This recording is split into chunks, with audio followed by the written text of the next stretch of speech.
Dear brothers and sisters in Christ, good morning.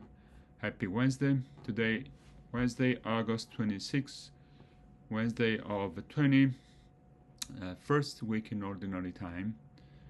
We're approaching the end of the month, but also the end of summer.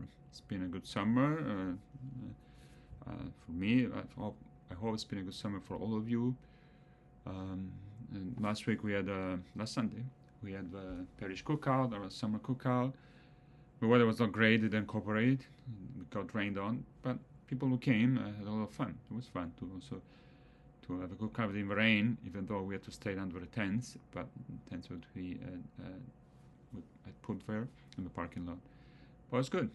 And now we are getting ready to start the new year, schools are about to start, and all the other activities, CCD, OCIA, and the meetings, Bible study will be starting soon.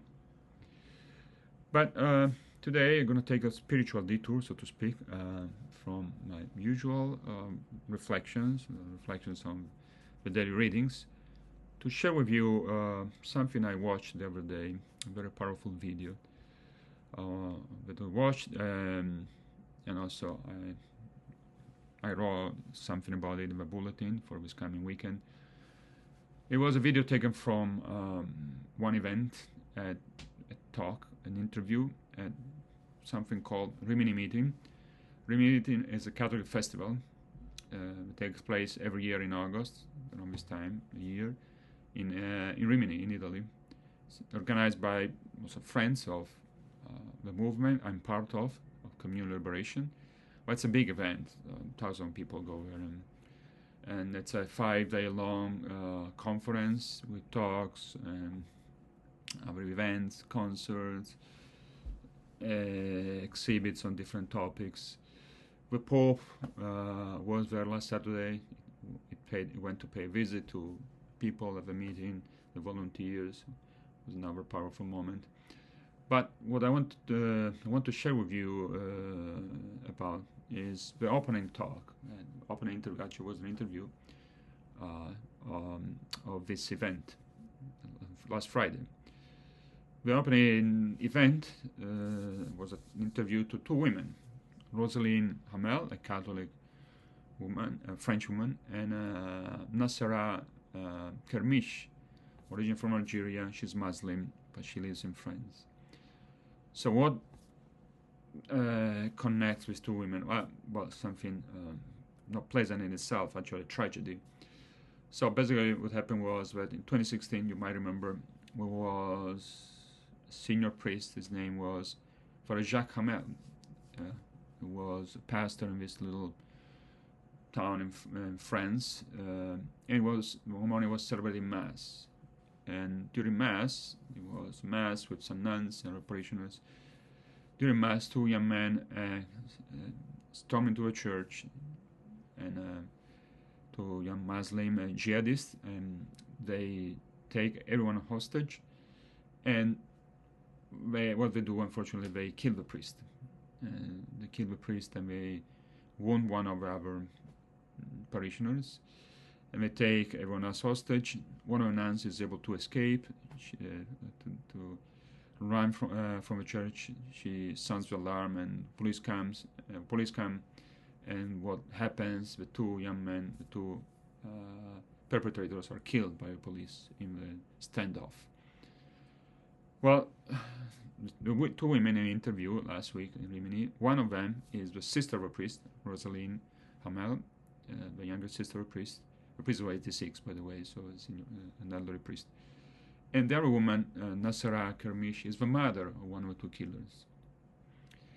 And, well, how was it possible for these two women to be in the same spot, in the same room together?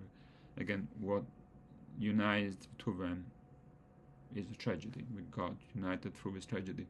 But actually, a tragedy that turned out to be a journey of hope. Because what happened was that the sister of a priest, Roselyne, was in the rectory that morning. She went to visit with her brother. Her brother was supposed, she went to visit him with her daughter and granddaughters, because Her brother was about to retire, and we're gonna go on vacation together at the end of the week. It was actually July 25th when she got there, and 26th when her brother was killed. She was there in the rectory in the morning, waiting for her brother to come back. At some point, the brother's not coming back, and she sees people outside in the street, and the police, and of course, great confusion. And she, at the end, of course, she's brought into the police station, and she's told by police that the brother had been killed. The brother, she's told police the brother was killed. So I can imagine the shock.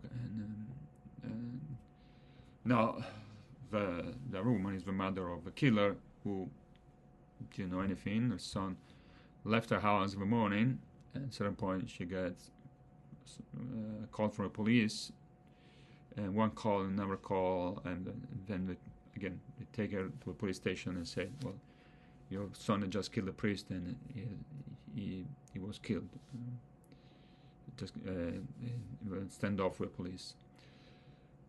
Well, you can imagine the tragedy with two women.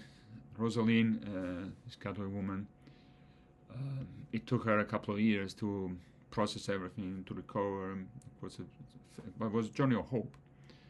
And but what sustained her was the certainty that her brother had not died in vain.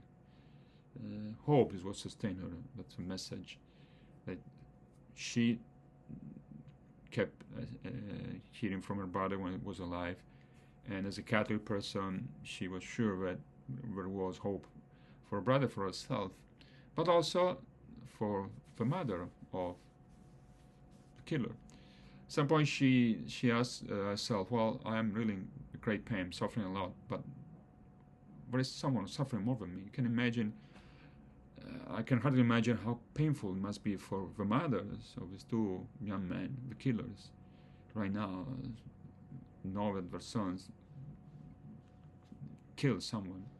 So she decided to try to reach out to the mothers of the killers, and she was able to reach out to this person, Masera, the mother, one of the two, who, meantime, she's Muslim, but she was on her own spiritual journey, so to speak, and she was trying to find an answer, find a reason why her son killed a priest. And the two women were connected. The Catholic woman connected with a Muslim woman and started to speak over the phone.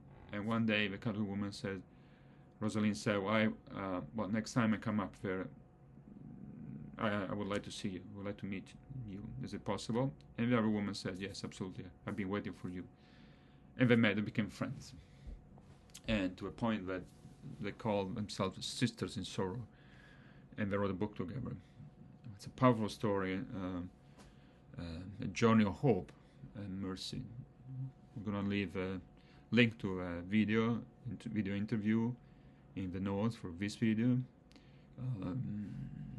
There is voiceover, English translation, English subtitles. You can follow along. I highly recommend it. It's a very powerful story. Dramatic, painful one. Very powerful story of mercy and hope. Take care and God bless.